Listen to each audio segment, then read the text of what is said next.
ke Mbak Ika, waktu dan layar saya persilahkan. Sebentar saya kasih akses dulu. Mbak Ika.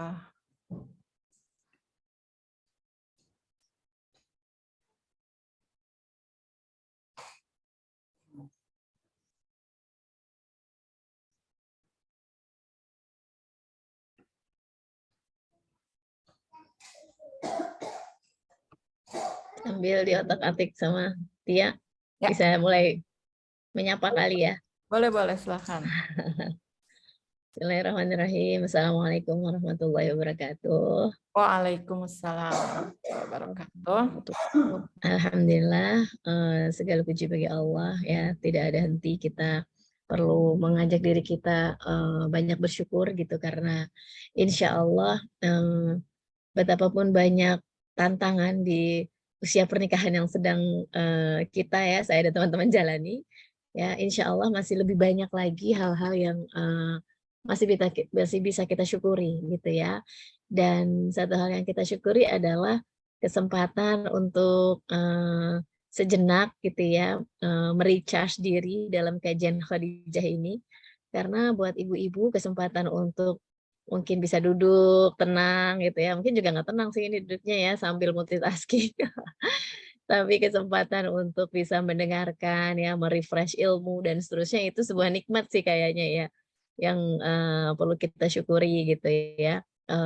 Walaupun perlu disesuaikan gitu ekspektasinya ya. Bunda nih mau belajar gitu, jangan berisik ya, itu ekspektasinya disesuaikan, tapi banyak hal yang kita bisa syukuri insya Allah. Dan ketika kita bersyukur, Allah menjanjikan ya untuk menambah nikmatnya.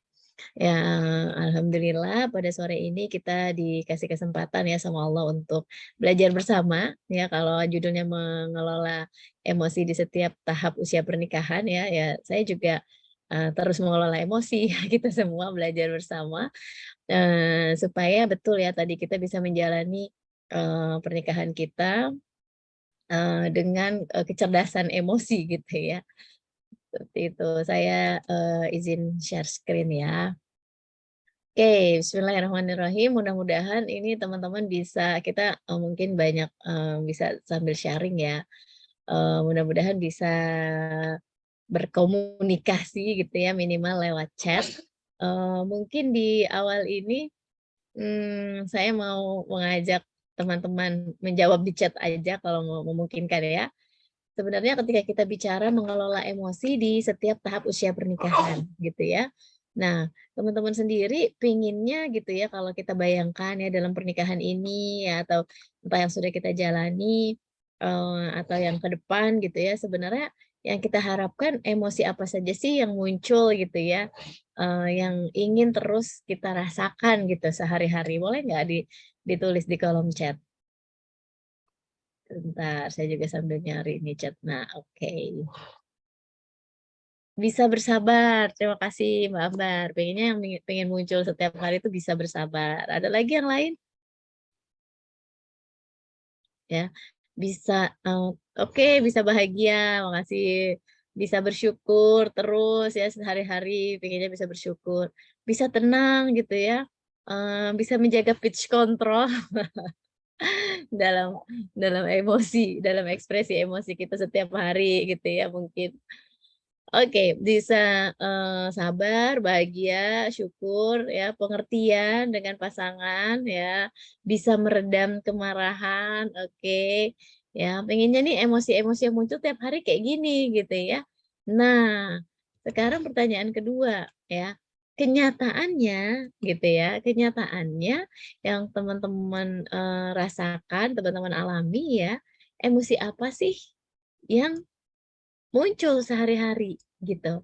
Boleh nggak teman-teman tulisin ya termasuk situasinya gitu. Emosi yang sering muncul termasuk situasinya. Misalnya ya kalau saya panik tiap pagi gitu ya, antara mau siap-siap kantor atau terus juga nyiapin anak mau sekolah gitu ya. Itu biasanya emosi yang muncul sehari-hari gitu. Pagi-pagi panik gitu. Panik itu ya stres terus. Ya, marah, kesel, gak sabar, sedih saat menghadapi anak-anak, betul ya, marah, ngedumel, setahan-tahannya marah, ya ngedumel gitu ya. Aduh ini gimana sih, aduh ya betul. Ya, harapan tidak sesuai dengan kenyataan. Ya, kayaknya udah setiap setiap mau tidur tuh kita udah, "Aduh ya Allah hari ini kok nggak sabar banget ya, mudah-mudahan besok bisa lebih sabar," ya, harapan ya kan. Pas bangun pagi tidak sesuai kenyataan. Ya, Mbak-mbak, ibu-ibu semua, ya itulah realita yang harus kita hadapi ya. Dan, di setiap tahap pernikahan, di setiap tahap usia pernikahan, selalu ada challenge yang mungkin bisa dibilang dalam tanda kutip ya, mengaduk-aduk emosi kita gitu, ya. Nah, kalau dalam teori, psikologi keluarga gitu ya, tahapan perkembangan keluarga kurang lebih, berada pada 4 tahap ini ya, 4 fase. Ya, dan di setiap fase ini pasti ada challenge ya. Bahkan kalau di kita diistilahkan krisis gitu. Jadi ada satu isu yang perlu kita selesaikan biasanya di setiap fase ini ya. Fase pertama, newly marriage ya, ketika kita baru nikah gitu ya, baru nikah sih seneng ya honeymoon gitu ya, misalnya. Nah, tapi memang pasti ada, challenge atau, hal yang jadi isu yang mungkin kadang menjadi krisis gitu yang perlu kita selesaikan, yang biasanya bicara tentang, berseputar penyesuaian ya, adaptasi dengan pasangan gitu, ya. Sebaik apapun, proses perkenalannya gitu ya, atau mungkin ada yang, melalui, pacaran gitu mungkin bertahun-tahun gitu ya. Nah, tapi ketika memasuki, usia pernikahan awal ini dan akhirnya menikah gitu ya, pasti ya sangat bisa dipastikan ada sebuah, eee penyesuaian gitu, proses penyesuaian dan mungkin bahasa ininya adalah kekagetan-kekagetan gitu ya, melihat wujud 24 jam pasangan kita gitu kan ya. "Kok di CV nggak kayak gini sih nulisnya?" Misalnya gitu ya, atau, "Kok waktu, apa namanya, ketemu rapih ya, ternyata orang berantakan," dan seterusnya ya. Nah biasanya, nah ya itu juga mungkin, apa tadi ya, mengaduk-aduk emosi gitu ya. Nah itu, challenge di fase pertama ya, newlywed marriage. Jadi, fase di mana kita harus melakukan banyak sekali penyesuaian dengan pasangan kita, gitu. Ya, dan, kayaknya hampir bisa dipastikan nggak ada yang langsung, eee, klop mungkin ya, mulai dari, entah itu habit ya, kebiasaan-kebiasaan, cara bicara misalnya gitu ya, hal-hal yang seperti itu, cara berpakaian bahkan kayak gitu ya. Nah itu, biasanya banyak sekali hal-hal yang perlu kita lakukan, penyesuaian. Dan kalau, isu ini nggak diselesaikan, ya bisa jadi ini akan mengganggu fase perkembangan berikutnya, gitu. Konsep dari tahapan perkembangan biasanya kayak gitu. Ketika ada isu yang belum selesai di tahap sebelumnya, itu biasanya akan berpengaruh gitu ya, berpengaruh pada tahap yang, selanjutnya. Walaupun ketika kita, wah kita, baru aware-nya ketika udah fase sekian, ya nggak apa-apa. Ya berarti kita, kerjain PR gitu ya, kerjain PR-nya gitu, dia hal-hal yang belum selesai di fase sebelumnya.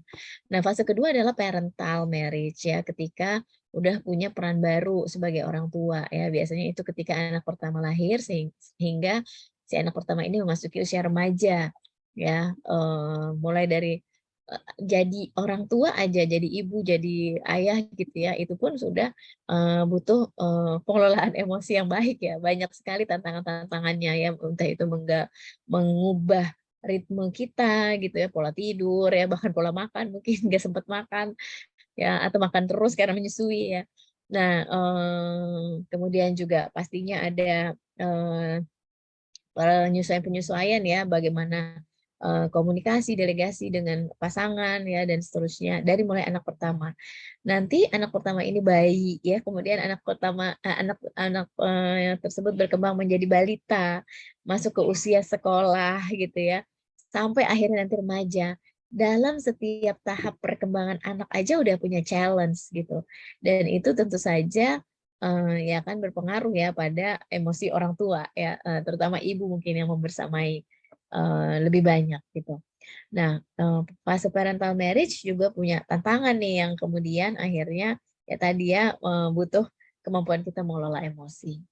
Nah, sampai akhirnya anak memasuki usia remaja ya atau menuju dewasa awal ya, di situ banyak ya banyaklah, hal-hal yang baru, kita sadari. Bahkan mungkin dalam setiap fase ini ya biasanya sih di fase remaja nih, dan kita akan menyadari bahwa masanya beda ya gitu dengan ketika kita mengalami fase itu gitu.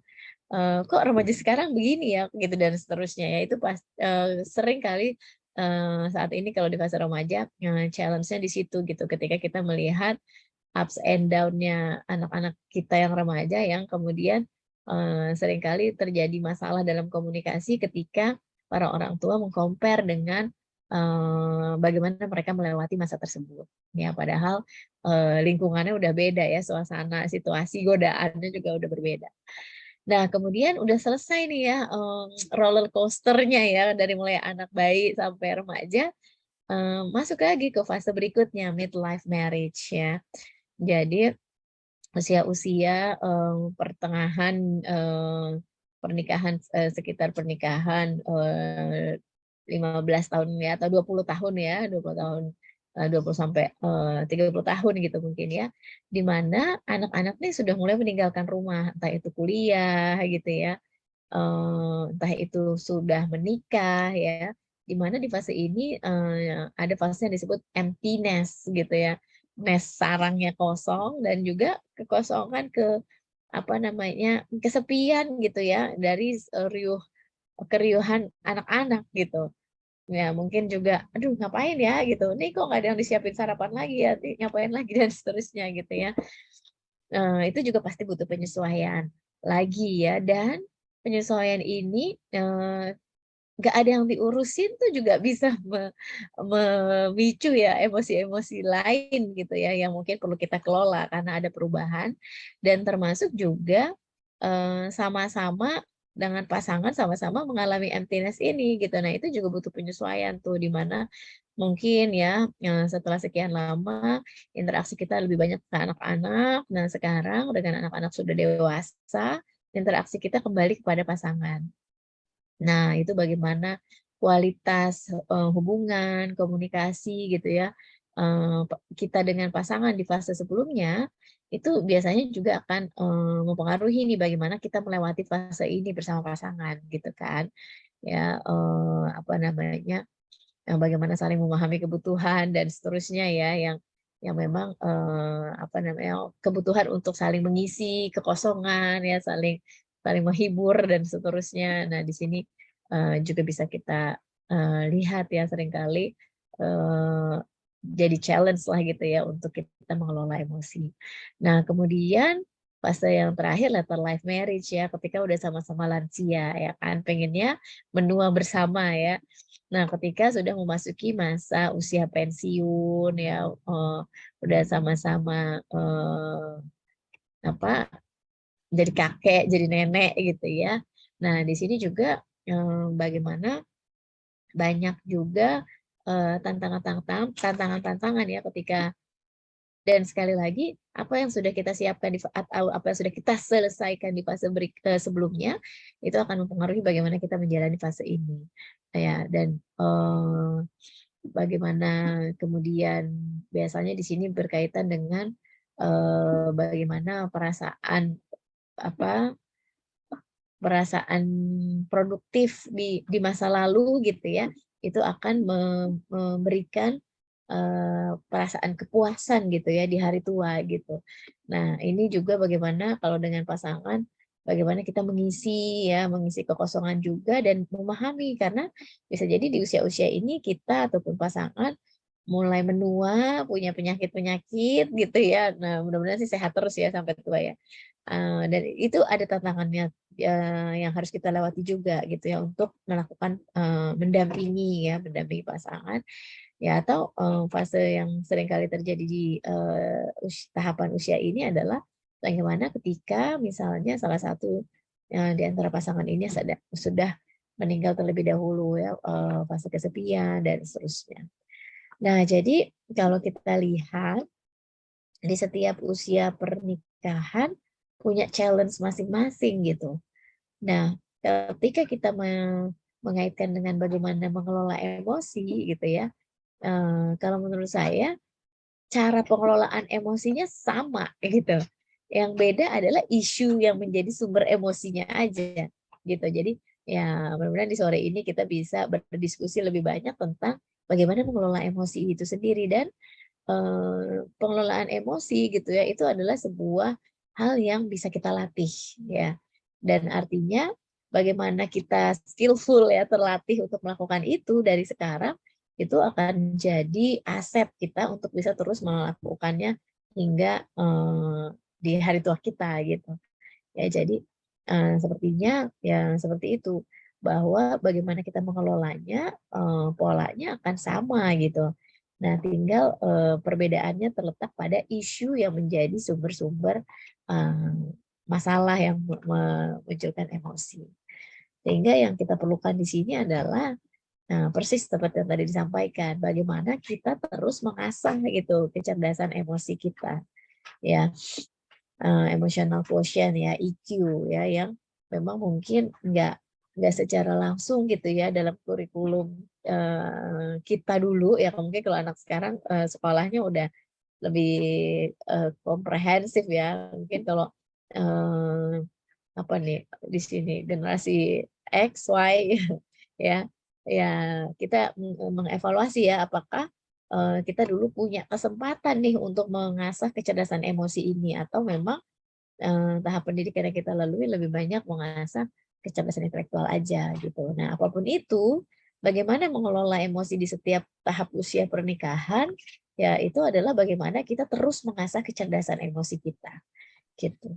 Nah, Baik. kalau dari definisinya, salah satu definisi ini diambil dari Goleman ya, yang memang mengeluarkan teori tentang emotional intelligence ini adalah kemampuan untuk mengenali, menggunakan, memahami dan mengelola emosi diri kita dengan cara yang positif ya. Dan jadi gimana kita tahu emosi kita, terus kita pahami, kita kelola dan kita gunakan gitu ya dengan cara positif. Dan kemudian dengan emosi diri sendiri yang terkelola, kita juga mampu mengenali keadaan emosi orang lain gitu. Terutama di sini mungkin pasangan dan anak-anak kita gitu ya. Even anak yang paling kecil ya, apa yang bayi pun gitu ya, mungkin perlu kita kenali gitu emosi yang dirasakan. Sehingga dengan mengenali keadaan emosi orang lain dan di sebelumnya kita memahami emosi diri kita bisa membangun hubungan yang menyenangkan dengan orang lain tersebut. Mbak Ika, Gitu. punten pisan. Yes. Saya Ya. tadi alihin host ke Mbak Ika karena nggak tahu caranya co-host. Terus banyak yang waiting room kayaknya ya. Oke, nanti aku Apa? alihin lagi aja ya. Tapi Mbak Ika bisa share screen nggak habis itu Harusnya sih bisa. Bentar. caranya? Biasanya bisa. Oh iya tuh ada. Saya accept dulu deh. Ya punten pisan. Di mana dia berada nih? Oke. Admit all dulu.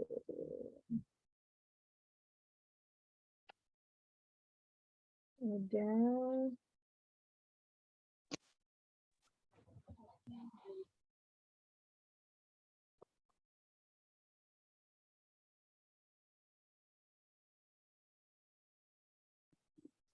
Sebentar ya. Agak-agak gaptek juga ini. Lanjut aja Mbak Ika, nggak apa-apa. Sebentar. Tapi ini nggak bisa dialihkan. Biasanya bisa.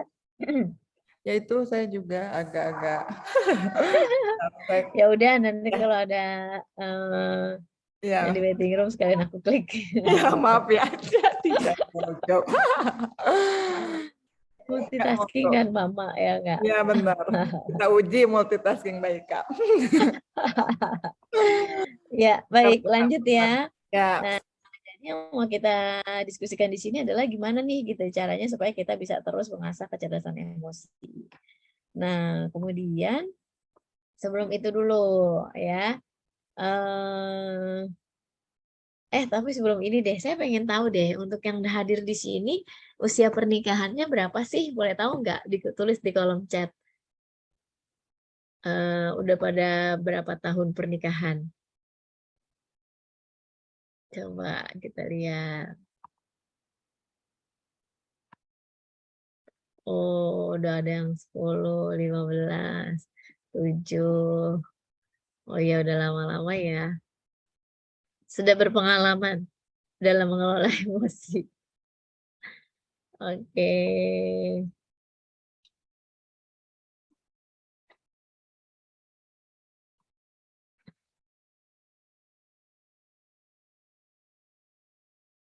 Oke. Ini multitasking nih. Ada Oh yang iya. menunjukkan baik Kak, jadi mungkin persiapan nih. Iya benar nggak bisa dijadiin co-host, jadi adanya host. Oke, ada yang belum, ada yang buat persiapan. Wah, persiapannya lebih bagus ini berarti ya. Mantap. Ya beragam ya. Nah itulah memang akhirnya, nggak ada yang spesifik untuk kita siapkan, untuk menghadapi setiap tahap usia pernikahan ya kalau menurut saya, tapi bagaimana kita, mampu untuk mengelola emosi itu, membuat kita jadi lebih mampu menghadapi isu-isu di tiap, tahap usia pernikahan itu gitu.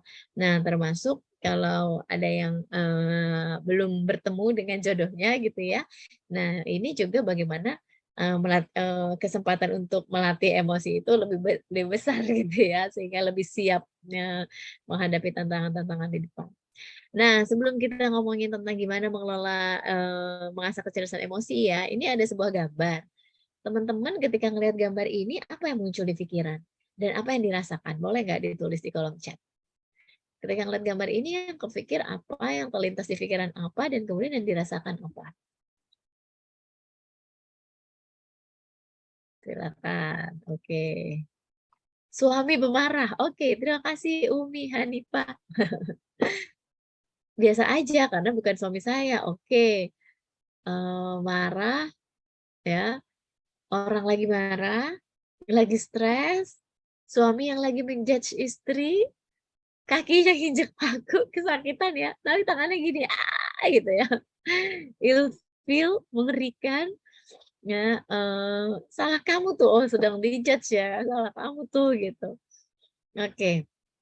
Nah, teman-teman semua ini satu gambar ya, tapi kita merasakan hal yang beda-beda dan, juga muncul pikiran yang beda-beda. Oke, ya, tapi, senada sih ya pikirannya yang nggak ada yang, nulis, "Oh bahagia," dan dapat surprise gitu, nggak ada ya.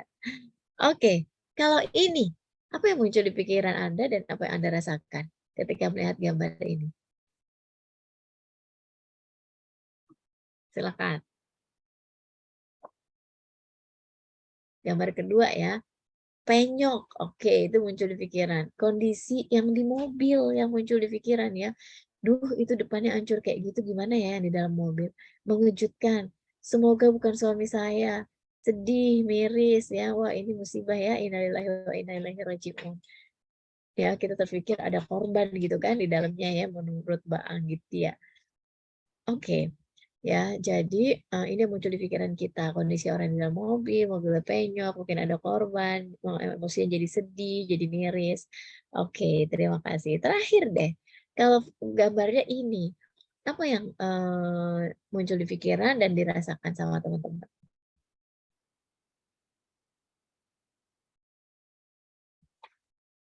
Bebas tugas rumah, tapi di pinggir pantai nggak ada rumahnya ya.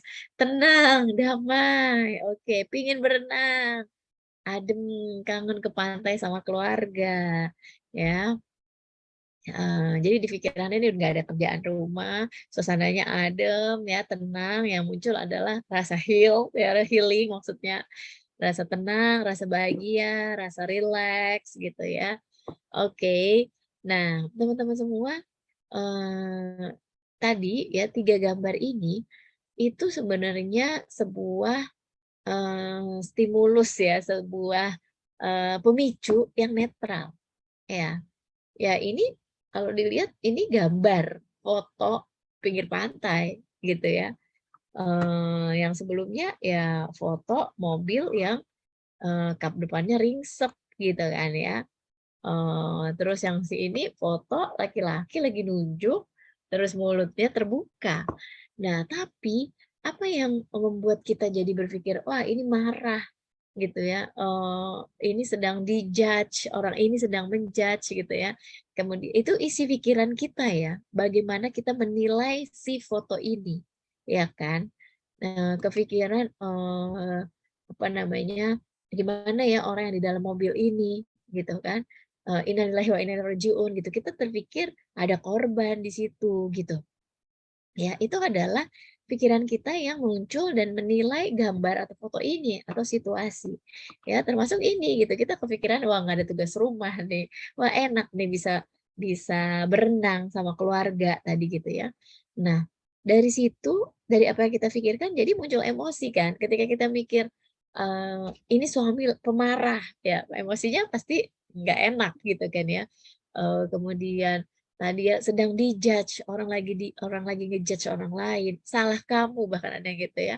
Nah, itu pasti memicu emosi. Sedangkan ketika kita mikirnya tadi ya, ini, adalah momen berenang bersama keluarga, ini di pinggir pantai adem, emosi yang muncul bahagia, rileks gitu ya. Tadi yang di mobil tadi, tadi kita mikirnya ini adalah sebuah musibah, kecelakaan, yang muncul sedih, miris gitu. Nah, dari sini saya ingin menunjukkan sama teman-teman ya, emosi ini adalah sesuatu yang sebenarnya respon alamiah gitu, ya.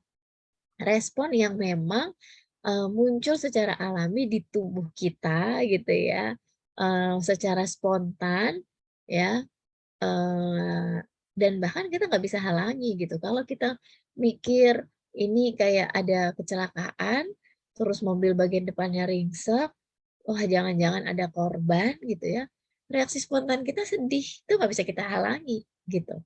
Itu sifat pertama dari emosi ya, sehingga kita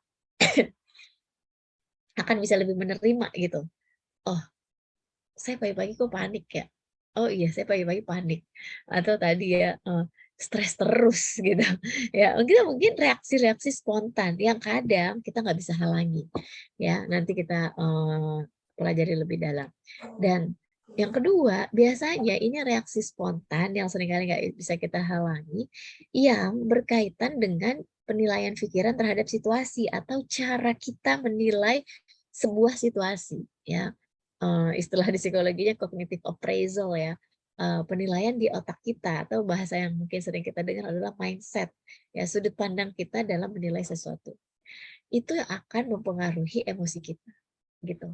Ya, Baik Kak, kalau kita punten. ya Ya aku gimana? Masih banyak oh iya bener kan, nggak bisa multitasking nih.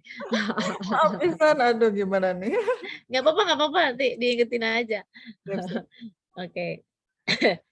Nah, jadi apa namanya, berkaitan sama gimana cara kita menilai gitu kan ya.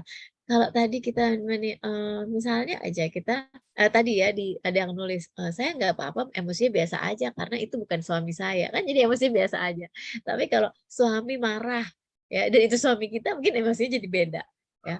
Atau mobilnya ringsek, tapi itu ternyata adanya kita ngelihatnya di tempat di bengkel gitu kan ya. Ya mungkin ya emosinya jadi biasa aja ketimbang kita ngelihatnya di pinggir jalan gitu. Nah, karena di bengkel kita udah ngeliat korbannya dan seterusnya gitu ya. Nah, jadi emosi itu adalah reaksi alamiah juga yang berkaitan sama pikiran kita. Dan biasanya yang perlu kita sadari juga nih, emosi ini juga sesuatu yang berkaitan dengan reaksi tubuh atau apa yang kita rasakan di tubuh kita.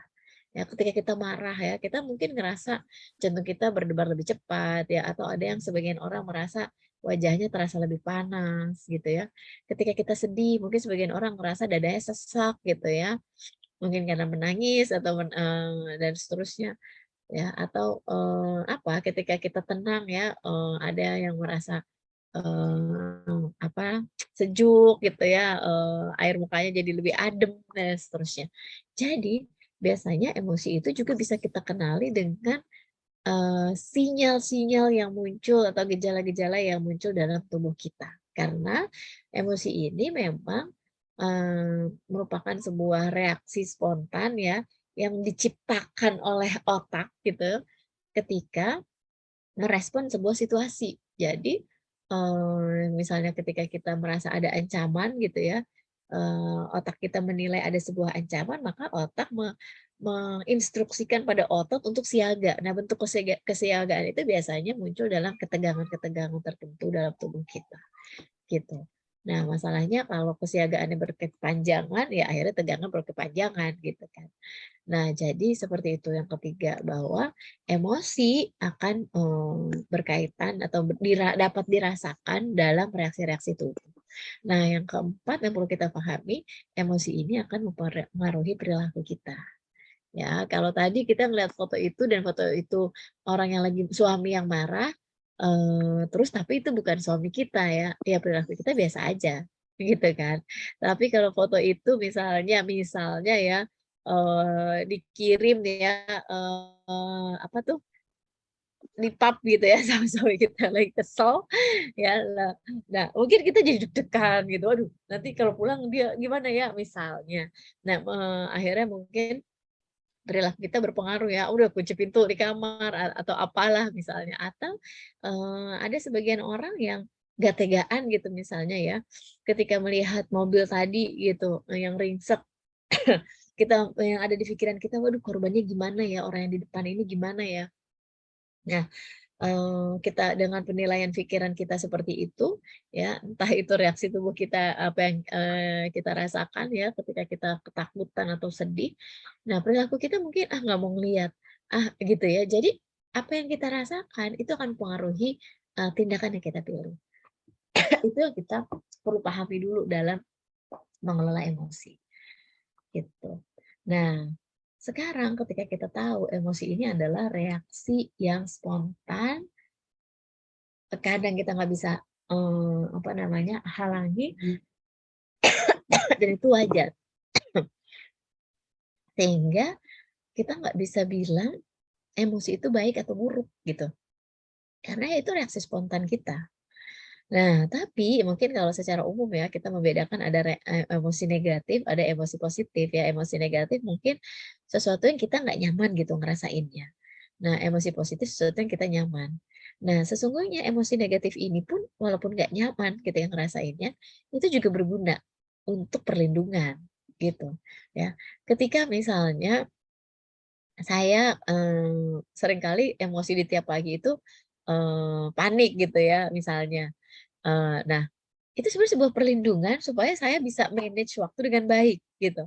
Dengan kepanikan bahwa, "Wah ini harus selesai jam segini, saya harus berangkat jam segini, ini anak harus berangkat jam segini, harus bawa bekal ini," gitu kan ya. Nah, itu kan akhirnya sebuah perlindungan diri untuk supaya bisa menata waktu yang kita punya, gitu. Ya. Nah, jadi emosi negatif itu kadang seperti itu. Atau misalnya emosi, jadi ketika kita tahu itu adalah reaksi spontan, nggak sepenuhnya salah gitu kan, nggak sepenuhnya buruk. Misalnya ketika kita melewati sebuah jalan yang kita misalnya banyak isu, banyak info gitu ya, di situ rawan gitu kan. Ya mungkin kita cemas, kita takut gitu ya, tapi itu membuat kita lebih siaga gitu kan. Ya dengan rasa takut, rasa cemas tersebut. Ya, atau emosi marah sekalipun gitu kan, kalau orang ngambil barang kita, secara paksa, wajar kan kita marah, nggak salah gitu. Bahkan marah itu, berguna untuk melindungi, hak milik kita tadi, kayak gitu.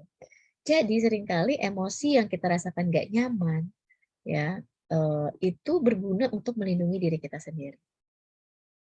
Dan sedangkan emosi yang positif ya tentu saja yang tadi teman-teman, kita semua pengen rasain ya, bisa sabar, bisa syukur, terus setiap hari ya bisa tenang ya. Nah, itu berguna untuk mengembangkan diri karena dengan emosi-emosi yang nyaman itu kita jadi banyak hal yang bisa kita lakukan ya, banyak banyak, target ya, produktif dan seterusnya. Gitu. Nah, tapi yang perlu sebelum kita mengelola emosi ini adalah bagaimana kita memahami gitu ya, bahwa emosi ini bukan musuh kita gitu ya, bahwa kita harus berteman dengan apapun emosi kita karena semuanya punya tujuan. Nah, sesungguhnya emosi itu adalah informasi pada diri kita. Apa sih yang sedang kita hayati ya, maksudnya yang kita maknai dalam pikiran kita. Apa yang kita rasakan ya, entah itu dalam emosi maupun sinyal-sinyal tubuh kita. Apa yang kita pikirkan tadi ya, karena berkaitan dengan bagaimana kita menilai situasi. Dan apa yang kita butuhkan ketika ada emosi tersebut serta sesungguhnya apa yang ingin kita lakukan. Nah, ini sebuah informasi yang kompleks yang dibawa oleh ya pesan yang dibawa oleh sebuah emosi. Nah, sesungguhnya jadi ketika kita sudah berteman dengan emosi-emosi ini, ya kita akan lebih fokus pada pesan ini ketimbang ekspresinya. Nah, ya jadi emosi itu nggak ada yang salah, nggak ada yang benar, tapi seringkali yang membuat jadi terlihat salah adalah ekspresi emosinya, gitu. Ya, jadi ekspresi emosi ini adalah cara bagaimana kita mengkomunikasikan emosi kita. Marah, nggak salah, tapi marah-marah ya jadinya seringkali jadi salah atau disalahartikan, gitu kan. Marah sama anak yang melakukan kesalahan nggak salah kan. Tapi kalau kita marah-marah ya akhirnya anak nggak tahu apa yang salah, malah nggak berjarak sama diri kita sebagai orang tua, sebagai ibu misalnya kayak gitu. Nah tapi dengan kita bisa ngebedain, oh ini emosinya, ini ekspresi emosinya, bukan berarti kita nahan nih ekspresinya, lu jangan sampai ekspresinya salah. Karena tadi emosi itu sesuatu yang spontan dan nggak bisa dihalangi. Jadi justru butuh disalurkan, ya, bukan ditahan.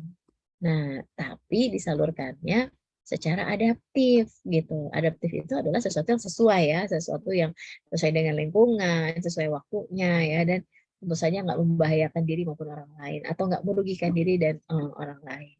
Ya, jadi bagaimana kita mengenali emosi kita apa ya, dan pesan apa yang dibawa sama emosi ini, dan bagaimana kita menyalurkannya secara adaptif. Itu aja sebenarnya kunci dari bagaimana kita mengelola emosi. Nah, ini adalah 4 emosi dasar ya.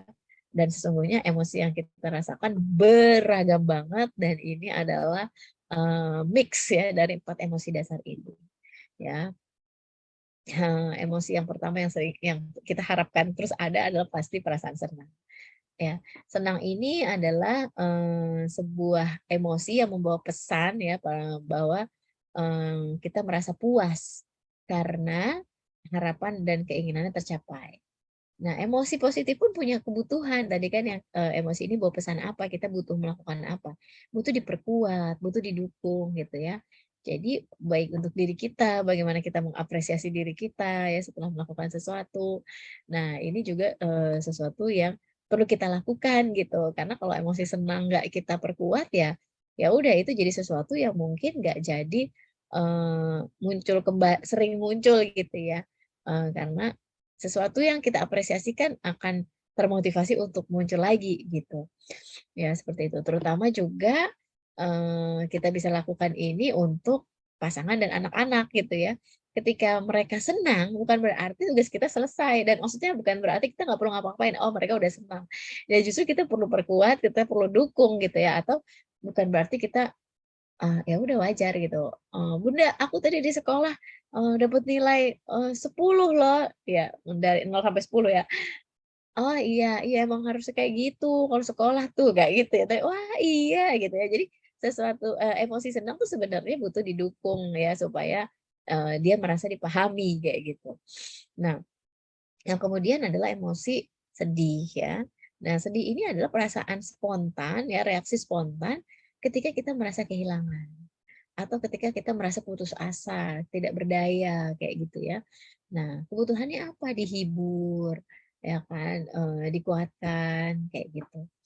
Ya, diperkuat sama dikuatkan beda ya, maksudnya ini apa yang kita putus asa, kita rasakan, putus asa, kita butuh,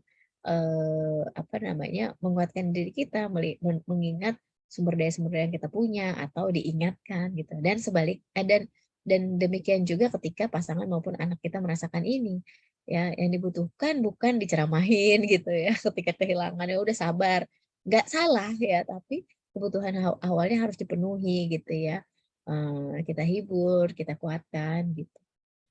Begitu juga dengan marah ya, marah biasanya adalah emosi yang muncul ya, yang memberikan pesan bahwa, ada perasaan tidak terima.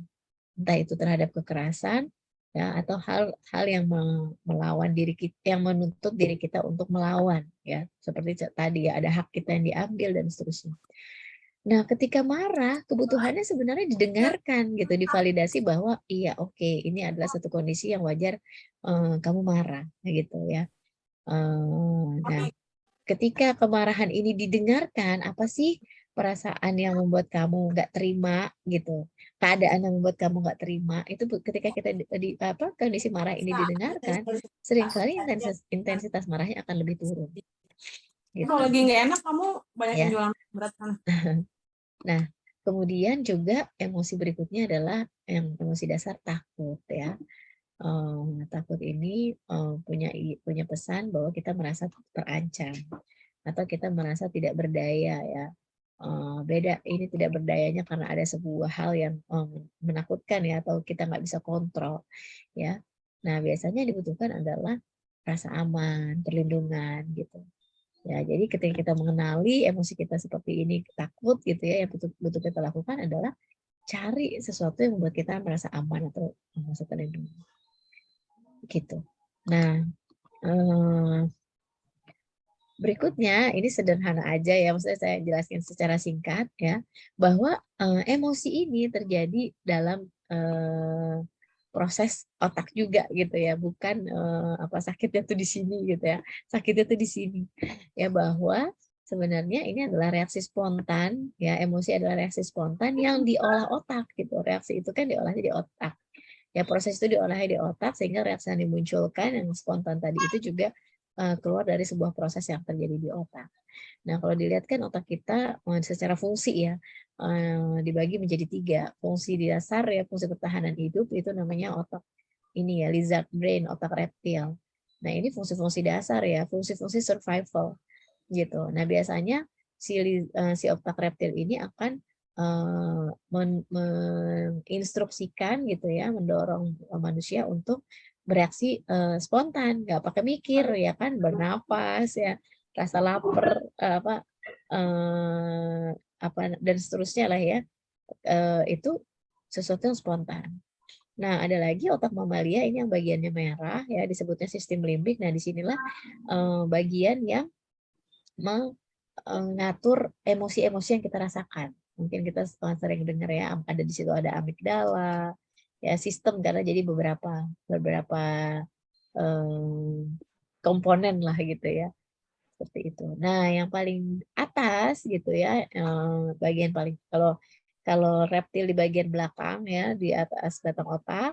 Kalau otak mamalia, sistem limbik itu di bagian tengah dalam ya. Nah, bagian pelapis paling atasnya adalah korteks ya. Ini otak berpikir yang disebut juga otak manusia tadi ya. Nah, maka ketika kita bereaksi ya, reaksi kita ini disetir sama otak survival kita, otak reptil kita, apa disetir oleh otak berpikir atau otak manusia kita, itu menentukan apakah emosi kita Apa ya sambil dengerin ini reaktif belum? atau enggak. Nah, lagi lanjutin. Ya, Kamu tuh oke. Nah, jadi kalau kita lihat kan ada emosi-emosi yang kita sendiri merasa nggak terkontrol gitu ya. Seringkali justru kita baru sadar kalau udah terjadi baru menyesal gitu. Nah, itu biasanya emosi-emosi yang terjadi karena hot system ya. Hot system itu panas, makanya kan apa namanya, kalau ada istilahnya ini lagi panas nih gitu ya. Jadi emosi-emosi yang terjadi karena rutenya pendek. Kenapa dibilang rute pendek ya? Jadi ketika ada sebuah stimulus, sebuah situasi gitu ya, yang aktif adalah otak reptil gitu. Otak reptil tadi ya yang kerjanya spontan, nggak pakai mikir. Karena dia memang berfungsi untuk survival. Nah, biasanya kalau yang menyetir itu adalah otak reptil ya, otak berpikirnya nggak bekerja, makanya disebut ini kondisi emosional hijack atau terbajak emosi. Jadi kita nggak bisa pikir, kita langsung merespon. Nah, biasanya responnya jadinya reaktif, antara kita serang atau kita kabur, gitu. Ya, sesederhana misalnya anak menumpahkan susunya di meja makan, gitu kan ya. Nah, ketika kita mengalami pembajakan emosi atau emotional hijack atau amigdala hijack, ini yang terjadi adalah rute pendek, hot system panas gitu, amigdalanya panas karena baru juga mau makan gitu ya, udah berantakan gitu, baru juga selesai gitu, kapan makannya nih, kapan bisa makan dengan tenang gitu. Jadi semua situasi itu kita kita nilai sebagai sebuah apa ya, kesalahan anak gitu mungkin ya, sehingga atau sebagai sebuah ancaman deh gitu ya, sebagai sebuah ancaman bahwa akhirnya kita banyak hal lagi yang harus dikerjakan. Sebuah ancaman ya bahwa apa yang kita ekspektasikan dengan kerapihan jadi berantakan gitu. Nah, tindakannya adalah reaktif ketika kita tidak melihat apa yang terjadi tadi, tapi kita langsung menilai sebagai sebuah ancaman, ya. Nah, ketika kita menilai ada ancaman ya, itu kan di otak ya, informasinya itu dimunculkan ancaman nih, rumah berantakan, ancaman nih nggak bisa makan dengan tenang gitu ya. Nah, maka ketika ada ancaman, otak akan menginstruksikan nih tubuh kita yang lain untuk siaga gitu. Apa yang perlu dilakukan untuk menyelesaikan ancaman ini. Nah, biasanya fight or flight. Fight itu entah kita marah gitu misalnya ya. Nah, atau kita flight, udah amat deh, tinggalin gak jadi makan. Mungkin ada yang kayak gitu ya, ketika ini waktunya makan berantakan, udah gak jadi makan gitu. Nah, tapi itulah yang memunculkan reaksi reaktif gitu, bahwa otak kita menilai situasi tersebut sebagai sebuah ancaman. Nah, yang kita harapkan yang terjadi adalah full system rute emosi yang lebih panjang. Nah, jadi ketika ada situasi, yang kita lakukan adalah berpikir, apa sih yang terjadi? Tadi kenapa tumpah ya? Tadi Ade megangnya kayak gimana ya? Gitu. Jadi kita berpikir dulu what, why gitu. Ya, sehingga kemudian dari situ kita bisa berpikir lebih lanjut gitu. How? Bagaimana memikirkan respon yang adaptif? Bagaimana ya mengatasinya? Bagaimana ya meresponnya gitu. Nah, biasanya dengan memunculkan mengaktifkan otak berpikir ini, tindakan yang kita munculkan jadi nggak reaktif, tapi justru adaptif. Gitu. Oke, saya percepat aja, udah jam 5 nih ya. Nah, ini yang sederhana bahwa saya cuma pengen menyampaikan apapun yang kita rasakan gitu ya, itu alurnya biasanya kayak gini. Ada sebuah event, ada sebuah situasi, ada sebuah kejadian, itu diolah tuh, dinilai sama kepala kita gitu ya. Penilaiannya ada di kepala kita. Nah, kemudian apa yang muncul di kepala kita ini ya, sebenarnya kan di kepala kita ini isinya banyak ya, ada belief, ada keyakinan, ada nilai-nilai yang kita pegang, tapi juga ada pengalaman-pengalaman di masa lalu yang kemudian itu optional gitu. Kita jadiin apa yang kita jadiin rujukan dalam menilai situasi. Nah, saya sekalian jawab ya pertanyaan yang ada di chat nih. Apakah inner child mempengaruhi emosi juga? Nah, inner child ini kan diartikan sebagai sesuatu pengalaman yang nggak menyenangkan di masa lalu, ya kan? Dia akan mempengaruhi emosi ketika kita jadikan pengalaman masa lalu itu sebagai sebuah rujukan, gitu. Misalnya, kita punya pengalaman di masa lalu, ya pola asuh orang tua yang keras, misalnya dengan teriakan, gitu, ya. Jadi kita sering kali mendengar misalnya orang tua kita berteriak ketika nyuruh kita gitu ya. Orang tua kita berteriak ketika menegur kita kayak gitu, intonasi tinggi. Nah, itu mungkin jadi sesuatu yang pengalaman yang nggak menyenangkan yang kita rekam. Nah, tapi kemudian ketika kita menikah misalnya, kita menikah dengan pasangan yang ini bukan stereotip ya, tapi ada beberapa suku yang suaranya keras gitu. Ya, bukan karena marah, tapi karena intonasinya memang seperti itu. Nah, itu akan mempengaruhi emosi kita ketika kita melihat atau bukan melihat, kita menilai suara tinggi itu sebagai teriakan gitu. Kok pagi-pagi udah diteriakin gitu ya. Nah, padahal misalnya suami yang dari suku tertentu yang intonasinya memang tinggi gitu ya, Assalamualaikum, selamat pagi gitu misalnya. Malahan nggak melambai gitu ya bahasanya ya.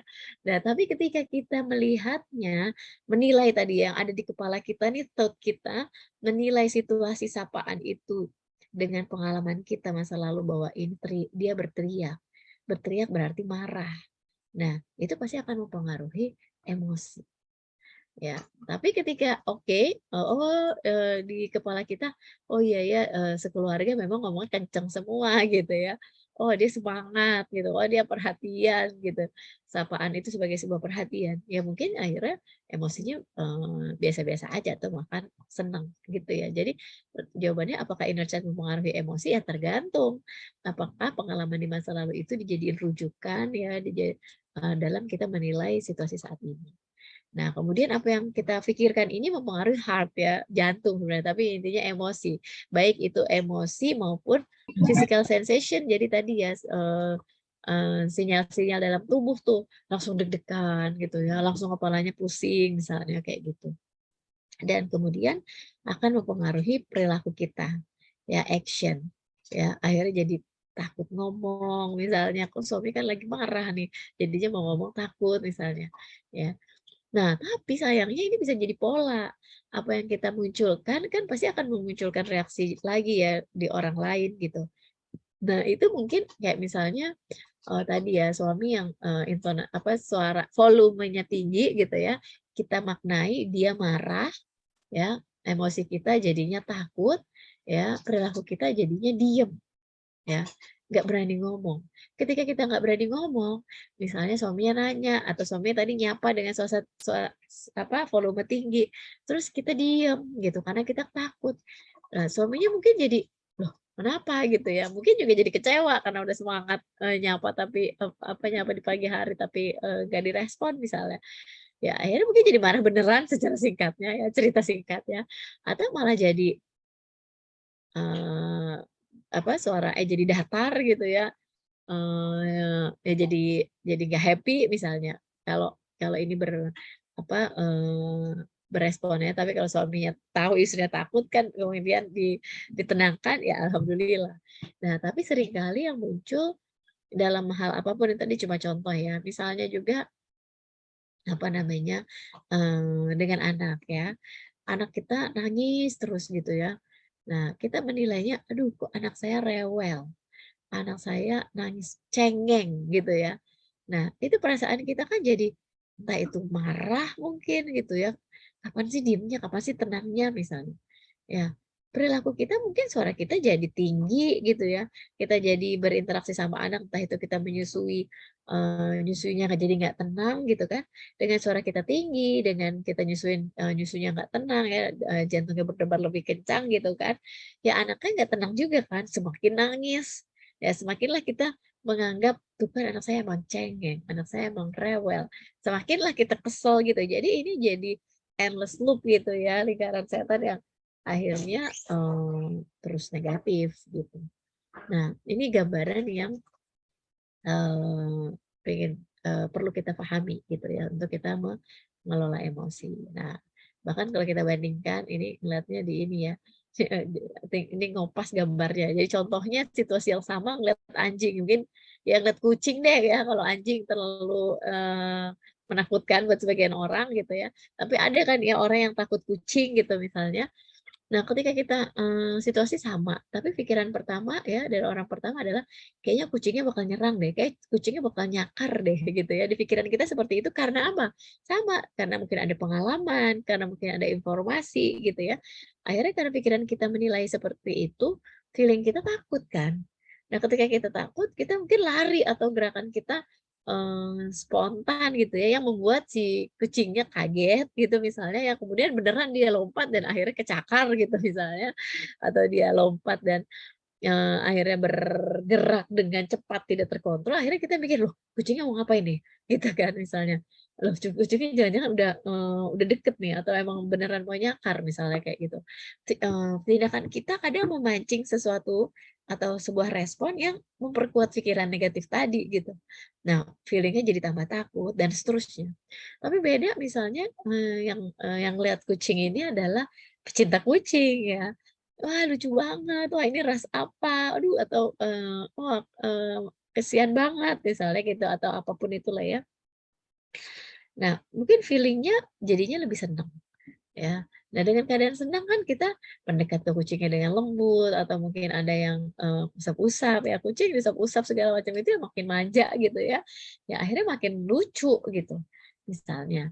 Jadi teman-teman yang mau saya sampaikan di sini adalah, yang memicu emosi kita itu sesungguhnya bukan situasinya, ya, yang mengaduk-aduk emosi kita itu sesungguhnya bukan situasinya, tapi bagaimana pikiran kita menilai situasi tersebut. Gitu kira-kira kesimpulan akhirnya ya. Jadi yang perlu kita lakukan adalah yuk kita kenalin pola yang paling sering terjadi pada kita. Nah, mengenali pola ini membuat kita jadi lebih antisipatif terhadap emosi-emosi tertentu. Misalnya ya, event buat saya adalah pagi hari perlu, berangkat kerja dan menyiapkan bekal anak misalnya gitu ya. Pikirannya adalah mungkin pola sebelumnya pikirannya adalah waktunya nggak cukup gitu, atau pikirannya adalah saya akan terlambat. Nah, ya kan akhirnya emosinya jadi panik, cemas gitu ya, action-nya jadi ya mungkin marah-marah, "Dek cepetan mandi," gitu misalnya ya. Nah, dengan kita marah-marah mungkin anak juga jadi nggak nyaman pagi-pagi, ya jadi tambah susah disuruh mandi, kita tambah marah misalnya kayak gitu ya. Nah, dengan kita mengenali pola, oke, pagi hari harus berangkat kerja, nyiapin bekal, pikiran kita adalah jadwal, semua udah terjadwal. Jam segini ngapain dulu ngapain dulu ngapain dulu. Emosi kita mungkin jadi lebih tenang gitu, ya. Nah, action kita juga jadi lebih terarah gitu, lebih terkontrol, lebih terencana. Oke, kita bangunin dulu pelan-pelan sambil kita ngapain, ada atau misalnya ada, ART di rumah, ada yang kita delegasikan, ini itu dan seterusnya. Ya semuanya jadinya terkontrol dan mungkin akhirnya, pikiran kita yang tadi ya, "Oh oke, kalau semua terjadwal nggak akan terlambat." Emosinya gitu. Jadi saya mengajak teman-teman semua coba deh kenali pola apa yang terjadi pada diri kita, terutama, untuk situasi-situasi spesifik yang sering nih berulang gitu. Kayak misalnya, malam hari ketika mau tidur ya, event-nya tuh kayak gitu situasi. Malam hari, ketika mau, nemenin tidur bayi gitu ya.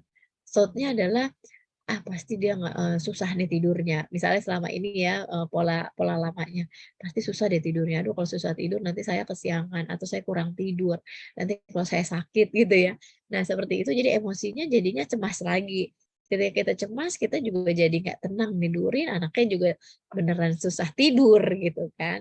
Nah tapi, dengan event, baru yang sama itu kita munculkan pikiran baru gitu.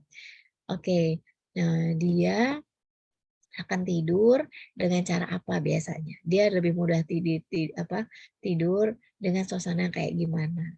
Jadi kita pikirkan, atau misalnya dia nggak bisa tidur karena apa ya? Oh mau numbuh gigi, oh gitu ya. Oh tadi misalnya, belum puas mainnya, misalnya kayak gitu.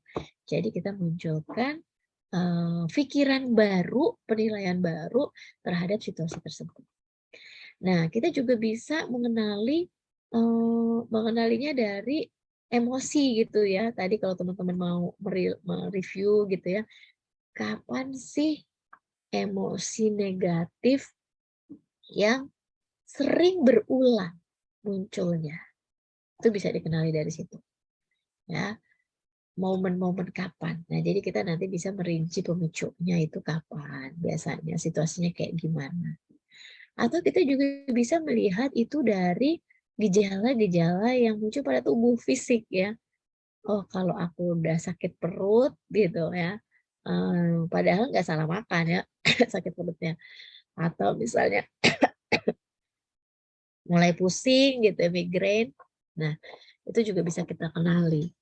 Nah 2 ini bisa jadi alarm yang kemudian mengajak kita untuk mendalami, apa sih yang kita pikirkan?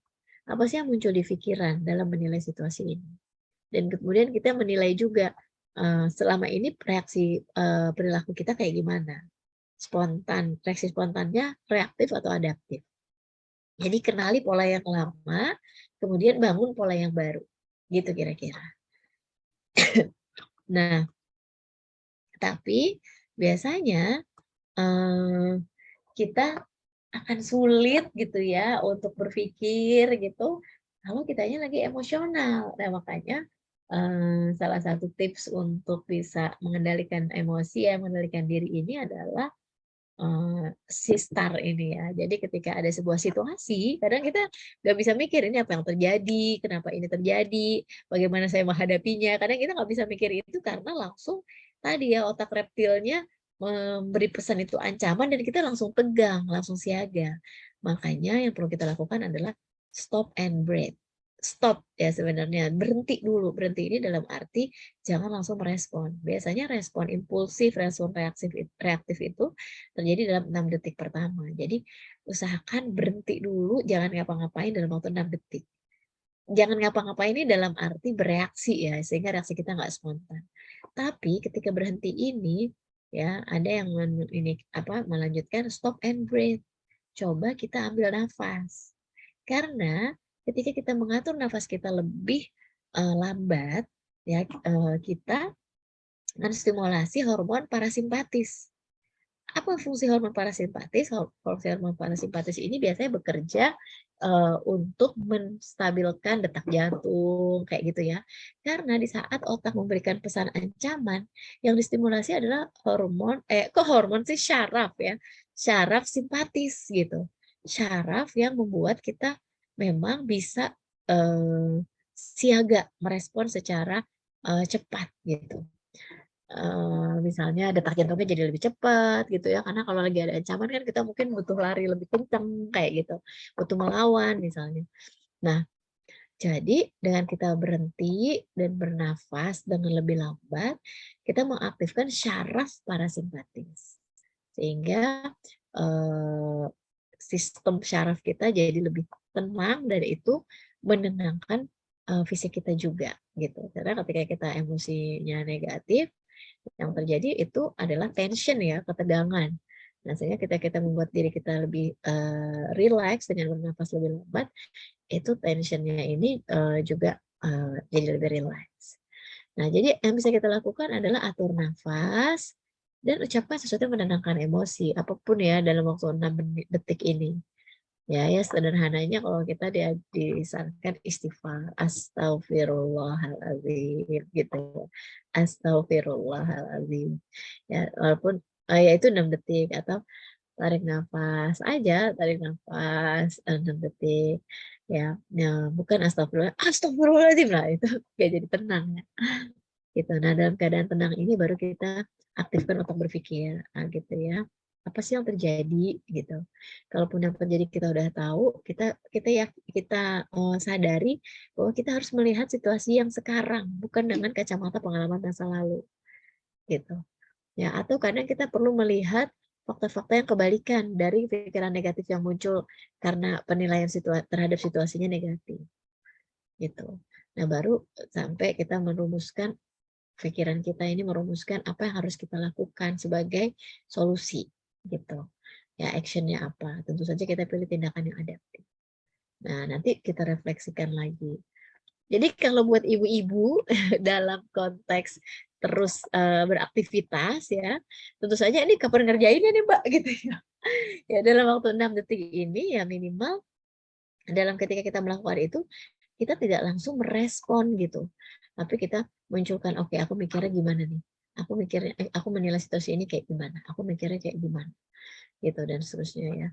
Dan memang dalam konteks seorang muslim ya, zikir itu sangat membantu. Makanya kan dia jadikanlah sabar dan sholat ya. Sebenarnya kan itu isinya zikir ya. Dalam 2 term itu gitu, bahwa kita mengingat Allah gitu. Seperti itu. Nah, makanya satu hal yang sederhana banget ya, yang paling sederhana untuk kita bisa mengelola emosi di setiap tahap usia pernikahan ini, sediakan waktu untuk berhenti sejenak, jeda ya. Pause to breathe Ya jeda itu ya udah untuk mengatur nafas kita aja gitu ya. Entah ini sejenak ya, mungkin di sela-sela waktu sholat ya, walaupun saya tahu ya, kalau ibu-ibu sholat aja digerendengin anak, Mbak, gitu kan ya. Atau sejenak ketika baru bangun tidur, kita nafas rileks ya, nafas yang kita sadari, bisa kita sambil hitung ya, tarik nafasnya 4 hitungan, tahan 6 hitungan, keluarkan 8 hitungan. Ketika kita keluarkan kita sambil zikir, silahkan. Pokoknya untuk me-recharge ini kayak handphone ya. Handphone itu kan pasti butuh butuh jeda untuk kita isi energinya. Nah gitu juga diri kita. Kapan pun itu sediakan waktu, karena saya tahu kayak mandi aja sih ditongkrongin anak, mungkin gitu ya, sebagian ibu-ibu dengan anak yang masih kecil. Nah, tapi sediakan waktu, entah mungkin sambil numis gitu, mungkin gitu ya. Nah, itu bisa, teman-teman sediakan ya, kalau kalau nggak bisa di waktu tertentu sambil melakukan hal-hal yang memang, secara rutinitas kita lakukan, gitu. Jadi ambil jeda, lakukan relaksasi pernapasan.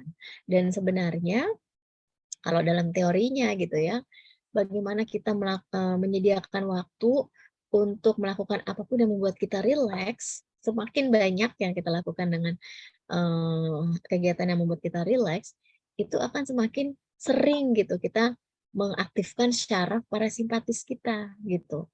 Jadi ketika tadi misalnya ada yang merasa stres terus, nah itu syaraf simpatis terus tuh yang terjadi gitu. Makanya sesederhana misalnya ketika kita lagi mandi ya, kita mandi dan kita rasakan ini sebagai sebuah hal yang merilekskan diri kita ya. Nggak harus hitung nafas kalau lagi mandi, nafasnya nggak perlu dihitung, tapi kita nafas dengan lebih lambat sambil kita merasakan air yang membasahi tubuh kita dan seterusnya gitu. Atau ketika kita punya waktu untuk ngeteh sejenak gitu ya, ya kita mindful ya kalau sekarang, mungkin nanti bahasannya bisa panjang sendiri tuh tentang mindful ya, itu kita jadikan waktu jeda untuk kita mengaktifkan syaraf parasimpatis, kita nikmati kehangatan, tehnya, aromanya dan seterusnya, sehingga itu bisa jadi jeda yang mengaktifkan syaraf parasimpatis kita sehingga detak jantung kita normal lagi, tekanan darahnya jadi normal ya. Sambil kemudian tadi kita mengelola pikiran kita. Oke, hari ini apa yang mau aku kerjain dan seterusnya. Wallahu a'lam bishawab. Udah sampai 5:30 nih. Silakan aku kembalikan ke Mbak Tia. Alhamdulillah, jazakillah khair, Mbak Ika, Masya Allah ilmunya banyak sekali ya, dari mulai teori sampai kemudian praktis yang benar-benar praktis. Mungkin bisa kita ini praktiskan nih. Nah, ada pertanyaan nih Mbak Ika, masih ada 5 menit ya insya Allah untuk sesi pertanyaan. Nanti kalau misalnya kayaknya kekurangan waktu kita bisa ajak Mbak Ika ke kajian Khadijah lagi nih ya, sesi 2, sesi curhat. Nah, ini ada dari Uhti Asih ya, bismillah Mbak. Tapi saya kok merasa kalau kayak bawel, bukan marah sih, lebih ke merepet tiap hari ke anak, kayak lega gitu. Jadi ibarat momen untuk keluarkan 20.000 kata bagi wanita itu tersalurkan. Boleh nggak kalau begitu? Oke, menarik nih ya, Mbak Asih ya. Jadi ini kan emang ada kebutuhan ya, seorang perempuan mengeluarkan 20.000 kata. Ya udah ngeluarinnya itu merepet ke anak ya, dengan memberikan petuah-petuah yang isinya juga nggak salah sih gitu. Kamu tuh harus yang rajin, kamu jangan main handphone terus, kamu kan udah murojaah belum, ini rapihin ini ya, itu gak ada yang salah ya. Pesannya itu semua nggak ada yang salah gitu. Pesannya isinya semua adalah kebaikan. Nah sekarang kalau pertanyaannya boleh nggak kalau gitu? Nah, itu silahkan Mbak Asih sendiri yang mengevaluasi. Tindakannya ini berdampak positif nggak ke anaknya Mbak Asih? Mungkin ada anak yang seneng ya dengar suara ibunya kayak gitu ya. Oh, ibu lagi nyanyi ya misalnya, ya nggak tahu sih ya. Atau misalnya kalau ibunya nggak Saya emang merepet kayak, merdu sih Mbak Ika. nah iya tadi aja bacanya itu luar biasa ya Mbak Asih ya. Jadi Saya tidur lagi langsung kayak anaknya. kayak storytelling baca baca Bener. arti tilawahnya tadi tuh. Ya kalau suaranya kayak gitu, intonasinya semenarik itu sih kayaknya boleh Mbak sih. Ya kalau, apa namanya, pitch controlnya itu terjaga boleh ya. Tapi kalau merepetnya cepet-cepet, intonasinya tinggi, ya kira-kira anaknya nangkep nggak tuh pesannya. Jadi saya nggak bilang itu boleh atau nggak boleh karena tergantung bagaimana ekspresi merepet atau kebawelannya kita ya. Tapi boleh atau enggaknya itu kita pakai frame adaptif ya. Adaptif itu berarti sesuai dengan tujuan. Nah, tujuannya apa nih? Tujuannya mau ngasih tahu anak. Tujuannya mau mendisiplinkan anak. Tercapai nggak tujuannya? Gitu.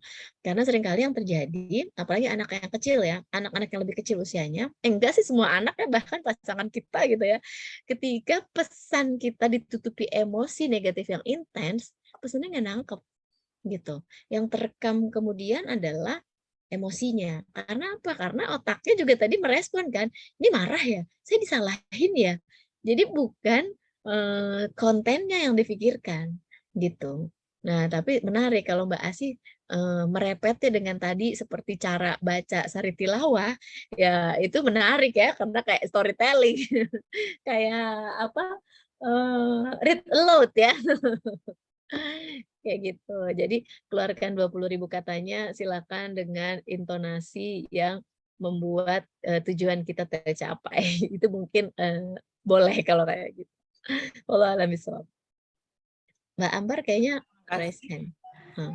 Mbak Ambar dari Pamulang, silakan jika ada pertanyaan. Ya, bismillah. Assalamualaikum warahmatullahi wabarakatuh. Waalaikumsalam. Izin bertanya, ini kondisi saya sebenarnya sudah menikah 15 tahun, tapi kok ngerasanya susah banget ya bisa kompak sama suami, terutama dalam hal untuk mendidik anak gitu ya. Tanda kutipnya gini, kalau misalnya anak-anak sakit atau yang berhubungan sama yang butuh sama bundanya, anak-anak tuh pasti semuanya setuju sama bundanya gitu. Tapi kalau giliran ada sesuatu hal yang harus diingatkan gitu kan, misalnya contohnya belajar, kerjain tugas lah atau apa gitu, itu jadi cuek gitu karena kok kayaknya ngikutin ayahnya banget gitu. Nah udah gitu qadarullahnya juga ayahnya tuh cuek, dan kayaknya agak mensupport mereka untuk juga slow nggak mengerjakan tugas misalnya gitu. Nah, untuk yang ada nggak ya tips supaya kita tuh bisa kompak gitu? Jadi biar dalam hal ini khususnya untuk mendidik anak-anak, apalagi kan anak-anak saya sekarang masukkan ke pesantren semua ya. Jadi maksudnya biar saya nggak mampu untuk bisa bekerja sama dengan suami, akhirnya bisa dibantu dengan misalnya ustazah atau ustadznya di sana gitu. Tapi ketika mereka pulang itu kan benar-benar harusnya quality time. Nah di quality time-nya itu kan harusnya benar-benar quality gitu, tapi ini masih susah banget deh. Jadi ada nggak ya tips untuk bisa menjadikan kami kompak yang untuk menjadikan anak-anak tuh lebih lebih bisa bersinergi juga khususnya untuk dalam perhatian apalagi anak pondok gitu ya, itu suka dikasih hafalan lah, dikasih tugas lah. Sedangkan ayahnya cuek, sedangkan saya cerewet gitu. Jadi kayak mereka kalau misalnya udah ada yang urusan kayak gitu, udah tuh jadi kayak apa ya, ayahnya aja ngapa-ngapain kok kalau kita nggak ngerjain tugas gitu. Jadi kami tuh selalu bertolak belakang. Mohon tipsnya ya, terima kasih. Baik, terima kasih. Iya, makasih Mbak Ambar. Silakan. Ya, ya. Ini tipsnya itu yang tadi dibacain ya. Surat apa tadi itu Mbak Tia yang dibacain? Memaafkan dan bersabar. Yang dibacain Mbak Asih itu tadi suratnya. Ya, jadi memang gini Mbak Ambar ya, satu hal yang menjadi tantangan adalah ketika kita belum sama ya dalam pendekatan pengasuhan anak gitu ya, karena orang tua ini kan jadi referensi. Kalau referensinya beda, apalagi tadi ya mindsetnya Mbak Ambar nih ya bertolak belakang gitu, itu kan mindset juga ya bagaimana Mbak Ambar menilai situasi ini. Ketika suami diem, Mbak Ambar pendekatannya adalah ngasih tahu nih, kamu ayo murojaah, kamu ini tadi yang ngingetin sholat. Nah, tapi suami diem. Nah, mindset ketika kita Mbak Ambar menilai suami diem berarti suami cuek gitu. Itu kan mindset ya. Bisa jadi dia diem karena mindset baru ya. Dia diem karena menyerahkan pada ahlinya. Atau dia diem ya udah supaya nggak mengganggu ya. Artinya mindset itu pasti akan mempengaruhi emosi Mbak Ambar gitu ya. Kayak wah suami cuek, suami nggak peduli gitu ya. Nah itu mungkin emosi kita jadi lebih nggak nyaman kan. Nah perilaku kita mungkin akhirnya ke apa namanya ke ya suratnya Asyura ke suami juga mungkin komunikasi kita jadi nggak nyaman gitu ya. Mungkin kita jadi lebih mengkritik, oh kamu gimana sih gini-gini. Ya terus laki-laki kalau dikritik kan dianggapnya serangan ya defensif. Ya itu kan kamu. Nah akhirnya jadi tambah nggak apa namanya nggak kompak gitu. Nah mungkin tipsnya adalah untuk Mbak Ambar sendiri gitu ya yang di awal bagaimana kan kata Mbak Ambar tadi ini udah 15 tahun ya Mbak Ambar coba menilai situasi ini dengan mengenali karakter suami dulu gitu ya mengenali ini dalam arti oke, dia ini diem apakah cuek atau karena dia ya nggak bisa menyampaikannya gitu. Jadi pernah ada ya saya ada konseling orang remaja tapi orang tuanya datang bapak sama ibu gitu. Itu ibunya juga bilang gitu. Ya gimana anak saya nggak benci sama saya karena setiap saya mau ngomong gitu, setiap mau ngasih tahu itu diserahin sama bapaknya, saya yang disuruh udah kamu coba bangunin ingetin sholat, coba kamu kasih tahu belajar ini coba nilainya jelek kamu gitu ya. Jadi diserahkan pada ibunya nih untuk menegur gitu. Nah terus kata bapaknya, ya soalnya kalau saya yang negur saya langsung marah. Saya langsung suara saya tinggi, saya khawatir nggak nggak kekontrol gitu loh. Nah jadi mungkin tips pertama coba Mbak Ambar pikirkan ya penilaian baru tentang perilaku diamnya suami. Sebenarnya dia diam karena apa gitu. Ya jadi kita coba lihat lagi ya. Nah kemudian jadi kan cuek itu ini ya penilaian. Tapi kalau memang ya udah dia nggak peduli gitu ya. Nah memang tips kedua ya standar ya. Coba memang ini kuncinya ya berkomunikasi berdua, bukan di depan anak, bukan di depan publik gitu ya. Berdua bahkan di saat keduanya nyaman untuk mencari titik temu gitu. Sebenarnya kalau mau ngingetin ini kamu ngerasa ini perlu diingetin gak sih anak kita gitu. Ini kita udah nitip ke pondok, pas pulang menurut kamu anak kita harus gimana sih gitu. Nah jadi cari momen yang sama-sama nyaman ya, entah itu makan bareng kan anak-anaknya di pondok nih ya, ngedate gitu ya. Tapi kita mendiskusikan lagi kayak gitu ya. Apa namanya? Jadi mungkin memperbaiki komunikasi ya. Nah yang ketiga kalau memang ini sudah sesuatu yang nggak bisa diperbaiki berdua, tapi juga dampaknya udah mengganggu ya, entah itu mengganggu kehidupan aktivitas sehari-hari orang tua maupun anak, ya tentu saja disarankan untuk mencari bantuan profesional gitu. Kalau memang itu sudah berdampak negatif pada perilaku anak maupun orang tua gitu. Gitu mungkin ya tipsnya, tapi ya seperti tadi kelola emosi kita supaya nggak jadi pola yang terus-menerus ya kita kesel, suami kesel ya semakin nggak bisa kompak gitu ya. Jadi kita coba kelola dulu emosi kita karena kalau dalam teori psikologi keluarga ya itu apa yang terjadi dalam hubungan keluarga itu aksi reaksi. Perubahan sekecil apapun dari satu orang anggota keluarga lambat laun akan mempengaruhi perubahan anggota keluarga yang lain. Jadi bagaimana Mbak Ambar bisa tetap tenang menghadapi kecuekan itu atau kecuekannya kita ganti nih penilaiannya bukan cuek, tetap tenang menghadapi suami yang diam saja saat Mbak Ambar menegur anak ya mungkin itu akan mempengaruhi juga perubahan-perubahan yang terjadi baik di pasangan maupun di anaknya gitu. Oh kok Bunda tumben nih ngasih taunya nggak marah-marah gitu ya. Mungkin anaknya jadi lebih mau ngerjain misalnya. Gitu, wallahu a'lam bishawab. Ya, walau alam bisawab ya tadi ditutup oleh Mbak Ika, mudah-mudahan terjawab ya Mbak Ambar, sekaligus juga Mbak Ambar tadi apa ya bercerita gitu, mudah-mudahan itu udah jadi 50% solusi ya insya Allah. Mungkin sebenarnya masih banyak ya teman-teman yang ingin bertanya, tapi karena keterbatasan waktu mungkin bisa kita akhiri. Mungkin kalau misalnya masih perlu bertemu lagi sama Mbak Ika, mungkin nanti kita cari-cari lagi jadwalnya Mbak Ika nih ya, yang masih kosong tanggal berapa. dan bisa bertemu lagi dengan kajian Khadijah. Sebenarnya saya juga mau ada pertanyaan, tapi enggak deh. Udah 5:30 ya, untuk teman-teman mempersiapkan keluarganya untuk sholat maghrib mungkin ya. Ini juga bagian dari pengelolaan emosi.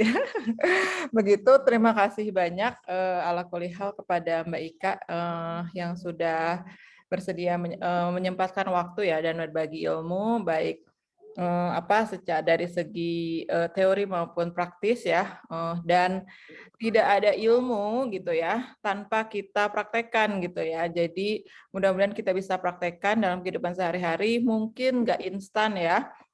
Yang instan soalnya cuma mie instan gitu ya, yang jadi 3 menit, tapi bisa kita terus ya latih gitu ya emosi kita dengan tadi teknik pernapasan gitu ya, mungkin nanti bertahan semenit, kemudian 2 menit, 3 menit dan lain sebagainya, sehingga itu bisa menjadi bagian dari kita untuk mengasah kecerdasan emosi dan kemudian kita siap gitu ya menghadapi gejolak, menghadapi tantangan di setiap usia pernikahan. Mungkin itu saja, Mbak Ika. Ada penutup, ada kata-kata penutup? Iya, kata-kata penutupnya sederhana aja, mengingatkan terhadap janji Allah ya. Hai orang-orang yang beriman, jadikanlah sabar dan sholat sebagai penolong. Sesungguhnya Allah beserta orang-orang yang sabar.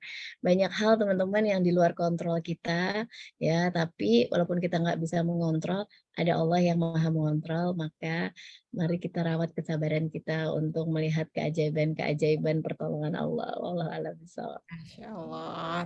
Sekali lagi terima kasih banyak. Kita tutup dengan hamdalah. Alhamdulillahirabbil alamin. Istighfar. Ya, tarik nafas. Wallahu a'lam bishawab. Kurang lebihnya saya mohon maaf. Assalamualaikum warahmatullahi wabarakatuh. Waalaikumsalam warahmatullahi wabarakatuh.